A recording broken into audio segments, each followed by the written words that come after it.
Más de 230 millones de niñas y mujeres han sido víctimas de mutilación genital femenina en el mundo, según UNICEF. Esta práctica, también conocida como ablación, se divide en 4 tipos principales que van desde el corte parcial o total de los genitales femeninos y otros procedimientos dañinos como perforaciones o raspados sin justificación médica. Aunque suele asociarse con países de África y Asia, en Colombia también ocurre. Es un problema de salud pública y una violación a los derechos humanos de las niñas. Actualmente, el Congreso debate un proyecto de ley para erradicar la mutilación, pero se ha visto enfrentado a distintos mitos sobre la realidad de esta práctica en el país, que se cree no existe, es cultural o que la solución es la cárcel. Nada de esto es cierto. La mutilación no es un tema menor en Colombia ni una tradición ancestral, y el camino para su eliminación está lejos de las políticas punitivas que estigmatizan a quienes la practican, entre ellas las comunidades indígenas. Mito 1. La mutilación o ablación no existe en Colombia. En el país es común escuchar frases sobre la mutilación como "eso solo ocurre en África", "en Colombia no pasa" o "si existe deben ser casos aislados". Sin embargo, la realidad es muy distinta. De acuerdo con un informe de Equality Now, una organización que aboga por la protección de los derechos de las mujeres y las niñas, la mutilación genital femenina se ha documentado en 94 países de todo el mundo. Esa organización también señala que Colombia es el único país de América Latina y el Caribe que ha reconocido oficialmente la práctica de la mutilación genital en su territorio. En el país, la práctica salió a la luz pública en 2007. Ese año se conoció de la muerte de una niña en Verachamí, en Pueblo Rico, Risaralda, luego de ser víctima de mutilación. En ese momento, el Estado colombiano dijo que hasta esa fecha no tenía registros oficiales de esta práctica. Así que el caso marcó un punto de inflexión y encendió alertas en la salud pública. Antes del 2007 las mujeres sabían que existía esta práctica y que las niñas fallecían por esas prácticas, por hemorragias, por complicaciones, pero nadie decía nada. Nuevamente, y digo, como decían, el argumento era como falleció por high. El high es como un high, ese espíritu, pues es como el equivalente a eso, como el mal ojo, hasta que en el 2007, ya con esta campaña de que hay vidas de por medio, ya todos nos enteramos, todo el pueblo indígena se entera, la mayoría de los pueblos indígenas de la organización, pues la ONIC también se entera, a los que somos filiales a la Casa Grande, se alertan, luchamos por los derechos de los pueblos indígenas, luchamos por pervivir. Desde entonces, la ablación ha sido ampliamente documentada en las comunidades en Verachamí y Catío. Esto ha llevado a que se instale la idea de que solo los Emberá practican la mutilación genital femenina y se les estigmatice por eso. Sin embargo, la práctica de la ablación no se limita a ese pueblo. Investigaciones como esta han mostrado que también ocurren en otras comunidades indígenas, afrodescendientes y poblaciones no étnicas. El médico forense e investigador Leonardo Quintero explicó que también existen reportes sobre prácticas en el pueblo Nasa. Recordó que Medicina Legal ha documentado casos en el sur del país y que en una reunión convocada por la Gobernación del Valle en 2016 en Florida, una lideresa de esa comunidad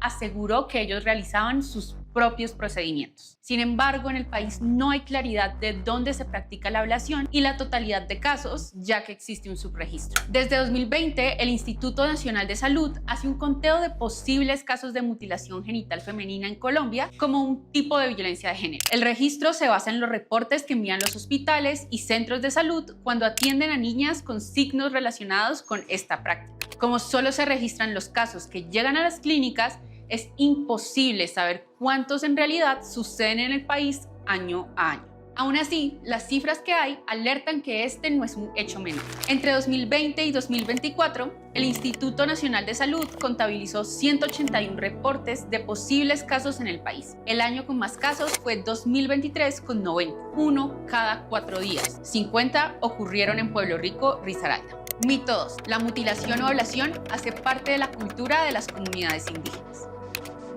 La ablación o la curación, como la llamamos en el resguardo en vena, no es ni ancestral ni originario del resguardo, porque lo ancestral y lo originario del resguardo es nuestra pintura, nuestro maquillaje, nuestra ropa típica, nuestra lengua materna. Una de las principales creencias alrededor de la ablación es que esta práctica hace parte de la cultura o tradición ancestral de los propios pueblos indígenas. Pero en realidad no es ni lo uno ni lo otro. Es una práctica impuesta a lo largo del tiempo basada en mitos, miedos y desigualdad de género. Para entender por qué no se trata de una práctica cultural, es importante partir de la definición misma de cultura. Investigaciones como esta evidencian que la ablación no corresponde a una cultura, que se entiende como un proceso, expresión o forma de comunicación, sino que responde a una costumbre, es decir, la fijación de una norma que se repite sin cuestionarse. Porque la cultura no daña, algo cultural no puede dañar. Y eso es lo que se viene trabajando también desde el 9º Congreso, que se comprometió la Organización Nacional Indígena de Colombia, ONIC, a mirar cuáles eran esas prácticas nocivas para ir como echando como a un lado y no seguir haciendo daño a estas mujeres. Tampoco es una tradición ancestral. De hecho, es una práctica que no es propia de las comunidades indígenas en Colombia, sino que fue aprendida. Las investigaciones y las mismas comunidades indígenas, como la Emberá, coinciden que fue una práctica impuesta en la colonia, aunque hay varias teorías sobre cómo fue que se impuso en ese momento. La primera dice que estas prácticas se empezó a dar desde que llegó la colonización. Que las mujeres le hacían estas prácticas para que cuando el hombre europeo fuera a violar de una niña, él la encontrará deforme. Una es esa. La segunda es que fue instaurada por la institución, pues que es en este caso la iglesia, pero esa no ha cogido mucha fuerza. Otra forma, pues que de otra manera de que dicen que esto llegó al mundo Emberá, es a través de los compañeros y hermanos afro. Ahora, hoy es crucial entender que quienes practican la mutilación genital femenina no lo hacen con la intención de causar daño a las niñas y mujeres, sino por falta de información y educación sexual. Este mismo estudio muestra cómo en África se comenzó a practicar por creencias sexuales, de higiene, estéticas, religiosas y también socioculturales, que en realidad son erróneas. Algo similar pasa en Colombia en las comunidades Emberá. Se ha generado el mito por ese desconocimiento de que a las niñas que no se le hace esta práctica se le crece el callo, dicen las mujeres chamí. En este caso lo que dicen es que se le va a crecer el clítoris, pero eso se da es por falta de conocer el cuerpo, de cómo es la anatomía de la mujer. Dentro de las comunidades también existe el mito de que la ablación aumenta el placer del hombre en el matrimonio o que si no se hace, las mujeres serán infieles o tendrán más deseo sexual. Es decir, muchas madres, abuelas y parteras que practican la ablación erróneamente creen que al hacerlo están ayudando al bienestar de las niñas y su futuro dentro de la comunidad. De hecho, a lo largo de la historia fue practicada la mutilación. En Europa, por ejemplo, se realizó bajo ideas médicas y sociales erróneas. En el siglo XIX, algunos médicos recomendaban la ablación para curar la histeria o la epilepsia, pues pensaban que la masturbación causaba enfermedades nerviosas. Entonces, como yo siempre lo he dicho, es falta de educación. Y yo sé que muchas personas nos critican, nos victimizan, nos hacen sentir culpables, pero por lo mismo, porque la educación no la han tenido como se debe sobre esta práctica. Mito 3. La solución es castigar y criminalizar a quienes lo practican. Contrario a lo que podría pensarse intuitivamente, la evidencia internacional demuestra que criminalizar la mutilación genital femenina no solo no la erradica, sino que puede agravar. La Organización Mundial de la Salud ha advertido que aunque la prohibición legal es importante, debe ir acompañada de cambios sociales y culturales, porque de lo contrario, la práctica continúa en secreto. De hecho, en su informe, Equality Now señaló que para erradicarla se requiere trabajar con las comunidades, no contra ellas, y asegurar que ninguna niña vuelva a estar en riesgo. Si la gente tuviese miedo a un castigo, una pena, no estaríamos hablando de la comisión de ningún delito, no existiría el hurto, no existiría la estafa, no existiría el feminicidio.